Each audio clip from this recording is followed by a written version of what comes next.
Mga balitang nakalap simulan north, east, west, at south. Magandang gabi po sa inyong lahat. Blue Team, ako po si Lemerence Estorque. Narito na ang mga balitang dapat ninyong malaman ngayon. 11:41 kagabi nang itawag sa mga bumbero ang sunog sa Manila Central Post Office Building na unang sumiklab sa basement ng gusali.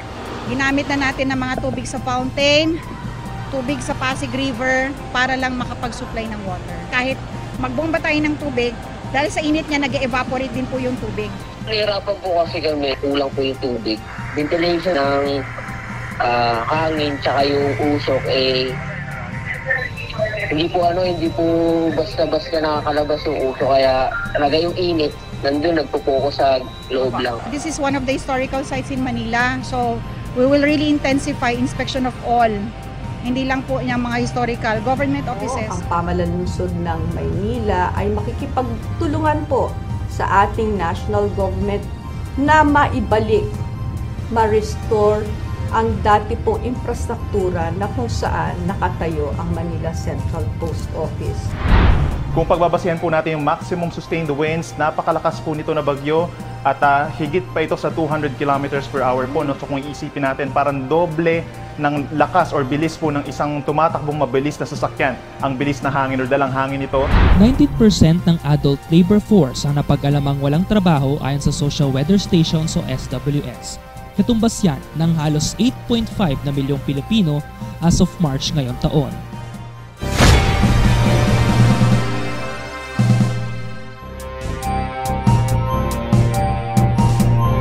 Inyo pong nasasaksihan ngayon, Blue Team, ang satellite image ng Super Typhoon Manwar as of May 24, 2023. Bago pa man ito makapasok sa loob ng ating Philippine Area of Responsibility o PAR. Dahil dito, pinaghandaan na ng Department of Social Welfare and Development o DSWD ang posibilidad na pagtama ng isang super typhoon sa Pilipinas na may international name na Mawar. Ayan ang sinabi ng tagapagsalita ng ahensya na si Assistant Secretary Romel Lopez sa panayam sa kanya ng GMA Integrated News. Yun nga po, when it comes po dun sa ating family food packs na ibalita na rin po natin kahapon, dumating na po yung karamihan. Sinabi ng kalihim na pinadala na nila ang mga food packs sa 98,000 na pamilya sa Region 1, Region 2, Region 3 at Cordillera Administrative Region o CAR na posibleng daanan ng bagyo. Doon sa 98,000 augmentations natin sa Region 1, 2, 3, doon po sa CAR po natin o Cordillera Administrative Region, and then some portions po ng eastern portion po ng Visayas. Nagdadatingan na po ito, and we can expect na until tomorrow, nandiyan na po yung bulk ng 98,000 na additional augmentation natin. Nagkakahalaga raw umano ng mahigit 500,000 o halos kalahating milyon ang kabuuang halaga ng mga pinadalang food packs sa mga nasabing rehiyon. On top of it po, sa ngayon po, nakikita natin na sa 800,000 family food packs na po, yung nakapreposition po sa buong bansa, ang kabuuang halaga po niyan, nasa higit kalahating bilyong piso po. Abangan ang pinaka-latest sa balita kaugnay sa Super Typhoon Mawar. Live po yan mamaya sa B-Podcast.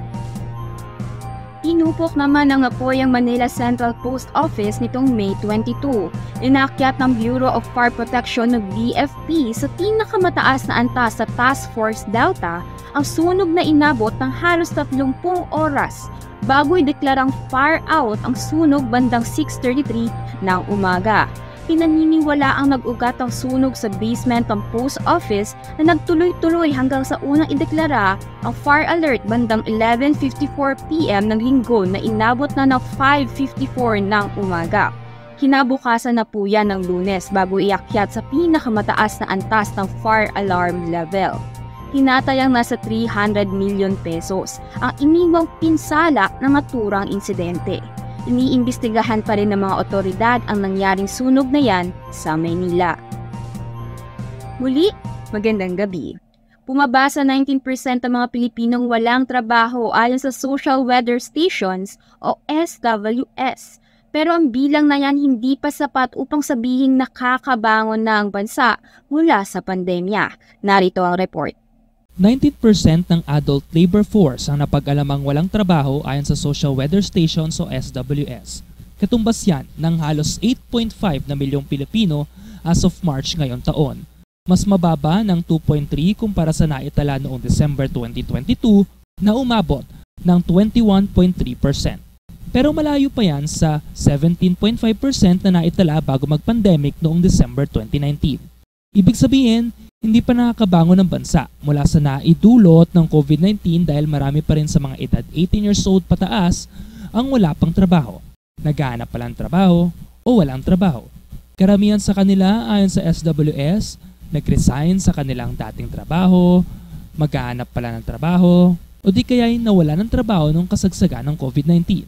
Isinagawa ang naturang survey sa pamamagitan ng face-to-face interview sa kabuang 1,200 na adult mula 18 years old pataas nationwide noong March 26 hanggang 29 ngayong taong 2023.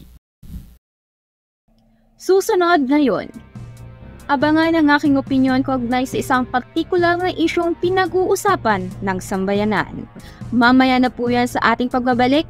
Stay with us. Blue Studio is coming! Presenting my newest Discord server, Blue Studio, a Discord server for all. Here in Blue Studio, everyone can do the following such as exchange conversations with each other, share original works in different aspects such as arts, music, and other related topics, use bots for entertainment, make some streams, promote your own social media accounts such as YouTube channel, and more. Plus, expect that Brian will share his PowerPoint file templates for free. So, what are you waiting for? Join now and be part of Blue Team.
Pinagmamadali na ni Pangulong Bongbong Marcos Jr. ang pagsasabatas ng Maharlika Investment Fund Bill sa Senado. Ang buong detalye na sa report na ito.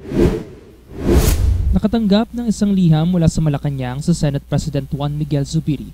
Galing ito kay Pangulong Bongbong Marcos Jr. kaugnay sa Maharlika Investment Fund Bill. Pinagmamadali na kasi ng Pangulo ang pagsasabatas nito sa Senado. Ayon sa presidential letter, quote, an act establishing the Maharlika Investment Fund, providing for the management, investment, and use of proceeds of the fund, and for other purposes. with a downgrade of the global growth projection this year on account of deliberating inflation, fluctuating and unstable prices of crude oil and other fuels due to the protracted conflict between Ukraine and Russia, and continuing interest rate hikes in the international financial sector, there is a compelling need for a sustainable national investment fund as a new growth catalyst to accelerate the implementation of strategic and high-impact large infrastructure projects that will stimulate economic activity and development. Unquote. Ibig sabihin, para sa Pangulo, kailangan ng bansa ng investment na susuporta sa ekonomiya, inflation at iba pang maaring paggastusan ng gobyerno tulad ng infrastructure projects at iba pa. Bago tulayang maipasa ang naturang bill, dadaan muna ito sa bicameral conference ng mataas at mababang kapulungan ng Kongreso. Meticulous phishing scheme ang tinitignang dahilan ng National Privacy Commission sa kamakailan lang na security breach sa mobile payment service na GCash. Paano humantong sa ganito ang issue sa transaksyon ng Globe? Tunghayan sa report na ito. Nakatanggap na ba kayo ng mga spam messages sa text o email? Mga link na kusang lumalabas na lang sa screen. Ayan ang modus strategy ng tinatawag na phishing. Isang paraan ng panloloko online kung saan kinukuha ang personal information ng isang taong nag-click sa isang hindi katiwa-tiwalang link online. O di kaya mula sa mga nagpapanggap na lehitimong site sa internet. Ito ang itinuturong dahilan ng National Privacy Commission matapos magkaroon ng security breach sa mobile payment service na GCash. Kamakailan lang kasi ay nagkaroon ng unauthorized transactions kung saan ay nagamit ang ilang mga GCash accounts sa mga hindi otorisadong pagbabayad, pag-cash in, o iba pang uri ng transaksyong hindi ginagawa ng mga mismong may-ari ng mga nabiktimang account. Naging dahilan nito upang pansamantalang itigil ang system nito noong May 9. Paglilinaw naman ng GCash, hindi na-hack ang kanilang system. At mula sa 81 million nilang subscribers, 1,000 lamang daw sa mga ito ang apektado. Mananagot sa Data Privacy Act of 2012 ang sinumang napatunayang nasa likod na nasabing phishing scheme. Patuloy pa ang investigasyon ng NPC kaugnay dito.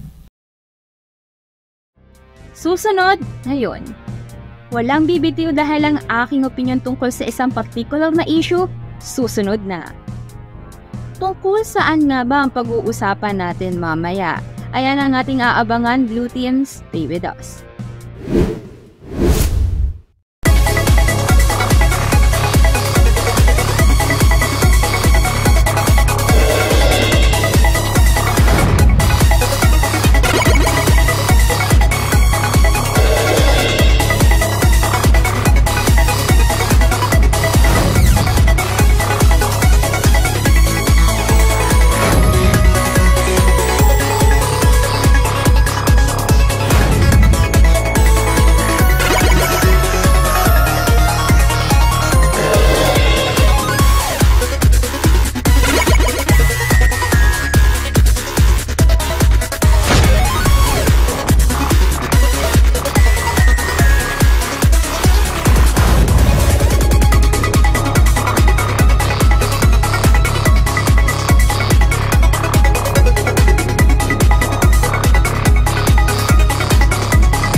Ang Globe Telecom ay isa sa pinakamalaking kumpanya ng telekomunikasyon sa Pilipinas na may mahigit 70 million subscriber. Gayunpaman ang kumpanya ay sinalanta ng mga paglabag sa seguridad sa mga nakaraang taon. Noong 2019, naapektuhan ng data breach ang 8,851 customer ng Globe at noong 2020, ang paglabag sa seguridad sa mobile payment service ng Globe na GCash ay nakakaapekto sa mahigit 1 million user. Iniugnay ng National Privacy Commission o NPC ang kamakailang paglabag sa seguridad sa GCash sa isang meticulous phishing scheme. Sinabi ng NPC na mga hacker ay nakakapagdala ng mga phishing email na tila mula sa GCash. Ang mga email na ito ay naglalaman ng mga link na kapag naklik ay magre-redirect ng mga user sa isang pekeng website ng GCash. Kapag nasa peking website, hihilingin sa mga user na ipasok ang kanilang personal na impormasyon kasama ang kanilang mga username, password at numero ng kanilang mga credit card. Ang mga paglabag sa seguridad sa Globe at GCash ay isang dahilan para alalahanin. Itinatampok ng mga paglabag na ito ang pangangailangan ng Globe na pahusayin pa ang mga hakbang sa seguridad nito. Ang Globe ay kailangan gumawa ng higit pa upang maprotektahan ang personal na impormasyon ng mga customer nito.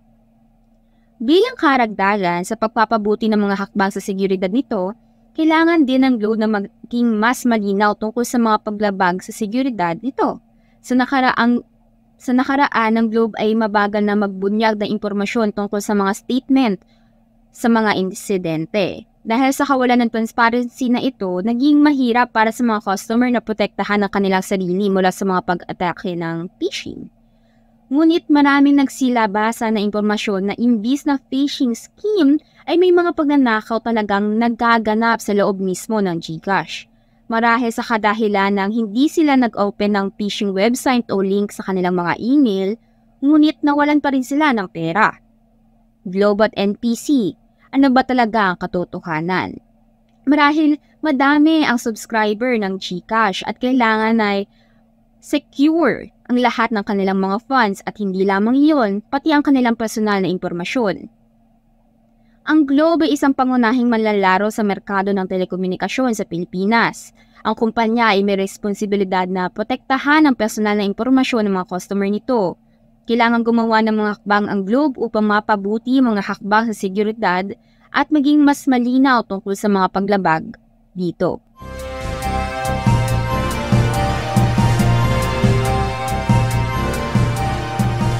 At ayan ang mga balitang ating nakalap simulang North, East, West at South. Ngayon, ako po si Lemenes Estorque. Good evening po muli sa ating lahat, Blue Team.